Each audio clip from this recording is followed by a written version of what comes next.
વિસાવદરના ધારાસભ્ય ગોપાલ ઇટાલિયા વન અધિકારીઓ છે તેમના પર બગડ્યા છે અને જે પ્રકારે આ વન અધિકારીઓએ ખેલ કર્યો, જે પ્રકારે તેમણે બદમાશી કરી, તે મામલે હવે તેમણે ધારદાર સવાલો ઊભા કર્યા છે.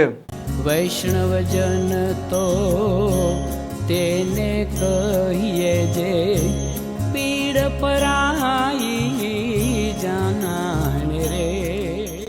નમસ્કાર, આપ જોઈ રહ્યા છો નવજીવન ન્યૂઝ અને હું છું આપની સાથે તોફિક ગાંચી. અમરેલી જિલ્લો છે તેના બગસરાના ઘંટિયાળમાં એક ચકચાર મચાવતી ઘટના સામે આવી છે, જેમાં સિંહણ અને તેના બચ્ચા, એક નાનું બાળક હતું, તેના પર હુમલો કરતા ખળભળાટ મચી જવા પામે છે. આસપાસના લોકો દોટ કરે છે. આ ઘટના બની હતી આજ ગામના સરપંચના ખેતરમાં અને મામલે હવે ધારાસભ્ય ગોપાલ ઇટાલિયા મેદાનમાં આવ્યા છે અને તેમણે વન વિભાગના અધિકારીઓ અને કર્મચારીઓ જે પ્રકારે બદમાશી કરી છે, એના બાળક જે પ્રકારે મૃત્યુ પામ્યો છે, તેમાં બાળક છે તેને બિનવારસી તેમણે પેપર પર બતાવ્યો છે અને ગોપાલ ઇટાલિયાએ કહ્યું છે કે બાળકના માતા પિતા આ જ ખેતરમાં સરપંચના ત્યાં કામ કરતા હતા, બાળક પણ ત્યાં રહેતો હતો, પરંતુ આ વન વિભાગના અધિકારીઓએ ખેલ કર્યો છે. ગઈકાલે રાત્રે બગસરા તાલુકાના ઘંટિયાણ ગામમાં ખેતરે મજૂરી કરતા માણસો રાત્રે સૂતા હતા ત્યારે સિંહણ અને એના બચ્ચાઓએ આવી અને એક નાના એવા 10-12 વર્ષના છોકરાનો શિકાર કર્યો.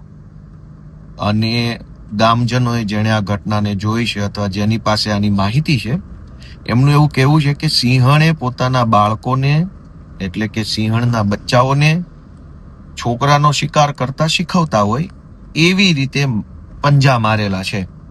એટલે ખાઈ જવાની દાનતથી નહીં, શિકાર કેવી રીતે કરવો એની ટ્રેનિંગના ભાગરૂપે પંજા માર્યા છે પીઠ પાછળ અને અન્ય જગ્યા ઉપર. ગામજનો બધા એકઠા થયા.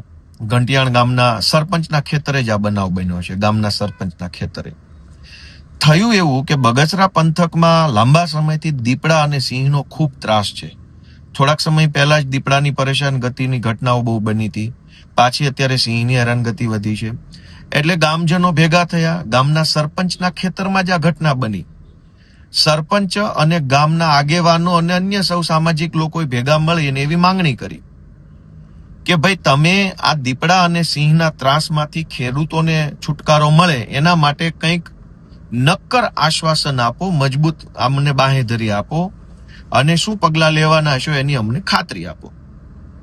તો વન વિભાગે ખાતરી આપવાના બદલે ખેડૂતો સાથે દાદાગીરી કરવાના ઉદ્દેશ્યથી જે છોકરાને સિંહે મારી નાખ્યો છે એ છોકરાને બિનવારસી બતાવી દીધો.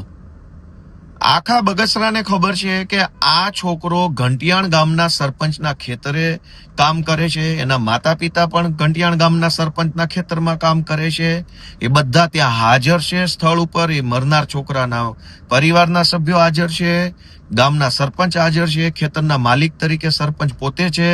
છતાંય પોલીસે વન વિભાગે બિનવારસી લાશ બતાવી અને એનો જબરજસ્તીથી દાદાગીરીથી નિકાલ કરવાની કોશિશ કરે છે.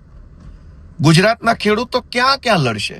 એક બાજુ ખાતરની લાઈન માટે ખેડૂતે લડવું પડે છે, એક બાજુ ટેકાના પૂરા ભાવ મળે એના માટે લડવું પડે છે, એક બાજુ વીજળી કંપનીની દાદાગીરી થાંભલા નાખે છે દાદાગીરીથી એની સામે લડવું પડે છે, એક બાજુ દીપડા સામે લડવું પડે છે, એક બાજુ વન વિભાગની દાદાગીરી. ખેડૂત શું કરશે હવે? અને ખેડૂત ઉપર આટલો જુલમ કેમ? સરકારમાં બેઠેલા માણસોને શરમ આવવી જોઈએ અને અમરેલી વન વિભાગના અધિકારીઓને વિનંતી છે કે ખોટી દાદાગીરી ન કરવી. બાળક જે છે એની ઓળખ છતી થયેલી છે, બિનવારસી નથી. ઘંટિયાણ ગામના સરપંચના ખેતરમાં એમનું મૃત્યુ થયું છે સિંહને શિકાર કરવાના કારણે, અને એનો પરિવાર હાજર છે. એટલે વન વિભાગને વિનંતી છે કે મહેરબાની કરીને યોગ્ય કાર્યવાહી કરે. અને સૌ આજુબાજુના ગ્રામજનોને વિનંતી છે કે બધાએ સાથ આપવો જોઈએ, બધાએ એકજૂટ થવું જોઈએ, જાગૃત બનવું જોઈએ. ક્યાં સુધી અન્યાય અને દાદાગીરી સહન કરશું? વીજળી કંપનીની દાદાગીરી, વન વિભાગની માથાકૂટો, ટેકાના ભાવની માથાકૂટો, સિંચાઈના પાણી માટે ક્યાં સુધી? તો બધાને મારી નમ્ર વિનંતી છે કે બધા જાગૃત બને અને ઘંટિયાણ ગામે જે સિંહ દ્વારા શિકાર કરવાનો ટ્રેનિંગ આપવાની જે ઘટના બની છે પોતાના બાળકોને, એ તો કુદરતી રીતે એ શીખવાડે છે, એમાં સિંહને આપણે કંઈ કહી શકતા નથી. પણ સિંહનું ધ્યાન રાખવા માટે જે નોકરીએ લાગ્યા છે એ વન વિભાગને આપણે કહેવું જરૂરી છે. તો સૌ ગ્રામજનો જાગૃત બની અને ઘંટિયાણ ગામના સરપંચ અને ગામના આગેવાનોને સપોર્ટ કરે એવી મારી લાગણી છે.